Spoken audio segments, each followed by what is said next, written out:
Rogue Coyote operates mainly out of Africa these days. Of the three PFs, they're the smallest. However, they scooped up most of the Rhodesian SAS after the country collapsed 4 years ago. Picture their entire organization as one big special forces unit. With Rhodesia a British colony, the Rhodesian SAS had its origins in 22 SAS Sea Squadron. They started out as a group known as the Southern Rhodesia Volunteers, but in '51 they were incorporated into 22 SAS as members of the British Commonwealth and deployed to fight guerrillas in the Malayan emergency. Even now, 22 SAS keeps the Sea Squadron designation empty in recognition of their service. In a way, you could say the SAS almost makes up the core of Rogue Coyote. Later on, they were bolstered by other talent, including former Cella Scouts and 32 Battalion. These guys are direct descendants of the best special forces in the world. They won't go down without a fight. Don't get careless. Kungenga Mine. A civil war's been going on in that region for the last 20 years. It's being fought by what are now two ethnic groups, the Buta and the Mbele. Originally, you could barely tell them apart, but the reason for the current armed conflict goes back to World War I. After the war, their land was colonized by a European power, and it decided to give local control to the Buta. That split the two groups into rulers and subjects, laying the foundations for an inevitable civil war. The friction between them remained even after they won independence from Europe. The Buta are holding on to power to this day, and the Mbele rebels continue to fight back. The conflict is funded by locally mined gold, rare metals, diamonds. They've used the money from those to arm themselves, buy oil, and even hire PFs. The Buta administration owns the mining rights to Kungenga Mine. But most of the laborers are Mbele, who they've taken prisoner. The product they've gouged out of their land is bought up by cheap Western corporations. And this civil war is fueled by the profits. That's how it goes. One country's people is split apart by another country. Then the two groups tear up their own land for money in order to fight each other. Now this civil war started by a foreign power is the norm, and it's sucking up all the country's resources. PFs are just the same. They follow the money, taking war with them wherever they go. That goes for us too. It's an endless river of bloody retaliation, and we're standing downstream. Should we make a stand and staunch the flow? Or wade in amongst the corpses and make a bigger splash than the rest? We'll follow your lead, boss.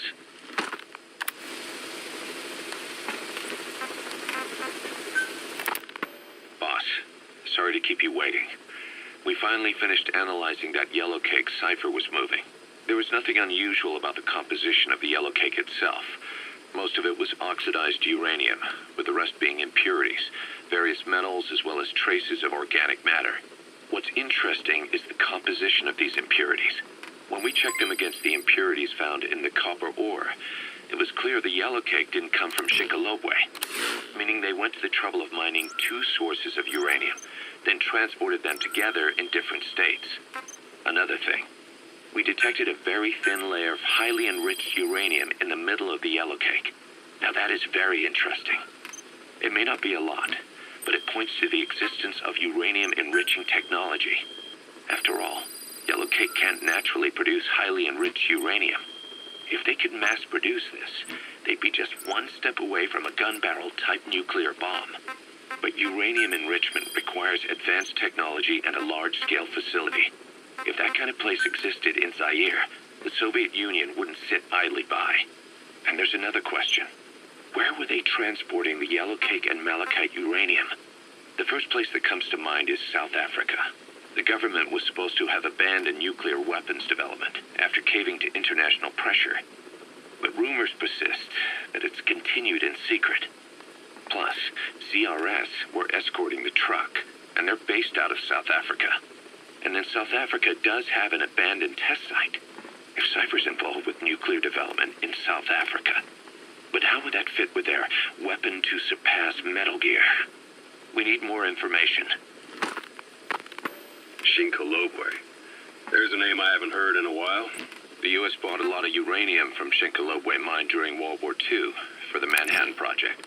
They even sent a squad from the Army Corps of Engineers to reopen the mine after it was flooded. That's how good its uranium must have been. With that, the world's first nuclear test was a success. Shikalobe uranium might have been used in the Hiroshima and Nagasaki bombs, too. Just hearing its name is like seeing all the phantoms of the war rise up to haunt us. But all the uranium's dried up, and the mine's been closed for years. So someone reopened it. Right. Zero-risk security seized control of the area and were forcing locals to work in it. And the Zairean government was getting a slice of what they took in exchange for looking the other way. Mobutu has to finance his tastes somehow. He'll gladly sell the rights to some old mine. The question is, why would zero-risk security do this kind of thing? Or rather, why were their employers, Cypher, interested in an abandoned mine? They'd be getting trace amounts of uranium, yet to the naked eye it appears to be ordinary malachite. Meaning security would be lax. Not a very efficient way of obtaining it, but easier to move. But how would they enrich it at its destination? Did the yellow cake really have a layer of highly enriched uranium in it? Having trouble believing it? No. If they say it's real, then it's real. In which case, they might have some enrichment method that we don't know about. And this was to test it out? It's possible. And that would mean it's almost complete. Boss, the client this time is a child. One of the children you rescued from that mine. He wants us to save the boy who was their leader. His name is Shabani, and he was the oldest among them. Several days before you went to the mine, he was taken away to Nzoia Badia Bulu. Our search turned up a place the locals call by that name. Ngumba Industrial Zone. Nearby residents are terrified of it. They say the devil lives there, and that anyone who sets foot in it never returns. This industrial zone has long been abandoned, but it seems it was sold off a few years back to a certain corporation, Saner. And now the perimeter is tightly guarded by a PF. The reason is unclear. The same goes for why Shabani was taken away. But something is obviously going on there. Those kids from the mine really looked up to Shabani. The client has given us the last of their diamonds in return. Go get Shabani out of there, boss. Whatever Cypher's up to in the region, Shabani might just be our best lead.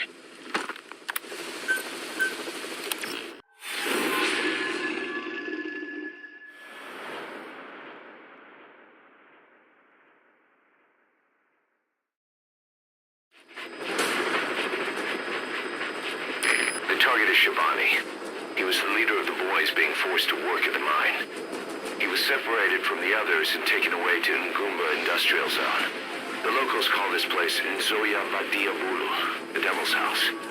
Boss, find Shabani and extract him safely. You can check the target's location on your iDroid.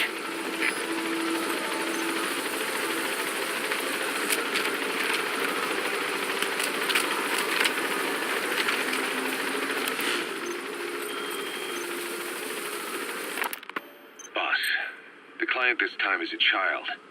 One of the children you rescued from that mine. He wants us to save the boy who was their leader. His name is Shabani, and he was the oldest among them. Several days before you went to the mine, he was taken away to Nzoia Badia Bulu. Our search turned up a place the locals call by that name. Ngumba Industrial Zone. Nearby residents are terrified of it. They say the devil lives there. That anyone who sets an outpost in a sunken road. Manoko Yanyoka, the snake's mouth. I get it. Looks like that's the only way to the objective area. And now the perimeter is tightly guarded by a PF. The reason is unclear. The same goes for why Shabani was taken away. But something is obviously going on there. Those kids from the mine really looked up to Shabani. The client has given us the last of their diamonds in return. Go get Shabani out of there, boss. Whatever Cypher's up to in the region, Shabani might just be our best lead.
Negeer dit. Ek sien goed. CP, begryp. Wees versigtig. Uit.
Ja, ek vervoer rantsoene.